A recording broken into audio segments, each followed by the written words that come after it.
வெளிநாட்டுல நம்ம தலைவர் சூப்பர் ஸ்டார் ரஜினிகாந்த் அவர்களுடைய சாதனை தொடர்ந்துகிட்டே இருக்கு. கூலி திரைப்படம் இதுவரையும் வெளிநாட்டுல மட்டுமே $20 மில்லியன் அதிகமான வசூலை குவிச்சிருக்கு.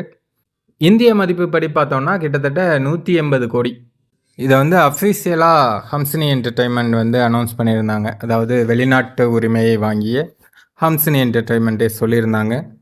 இதுவரையும் கோலிவுட்டில் வெளிநாட்டில் அந்த அளவுக்கு வசூல் செய்த திரைப்படங்கள் அப்படின்னா சூப்பர் ஸ்டாருடைய 2.0 திரைப்படமும், கடைசியாக ஜெயிலர் திரைப்படமும், அதற்கு முன்னாடி கபாலி திரைப்படமும் ஒரு நல்ல வசூல் வெளிநாட்டில் எடுத்திருந்தாங்க.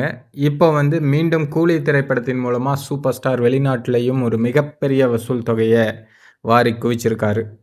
பாக்ஸ் ஆஃபீஸ் எம்பரர் அப்படின்னு தலைவர் ரஜினிகாந்த் அவர்களை சும்மாவா சொல்கிறோம்? இந்த மாதிரி எல்லா இடங்கள்லையும் வசூலை வாரி குவிக்கிறதுனால தான் வசூல் சக்கரவர்த்தியாகவே சூப்பர் ஸ்டார் ரஜினிகாந்த் அவர்கள் இருக்காங்க. அதுவும் கடந்த 50 வருஷமாக அப்படி தான் இருக்காங்க. அதுதான் சூப்பர் ஸ்டாருடைய மகிமையே.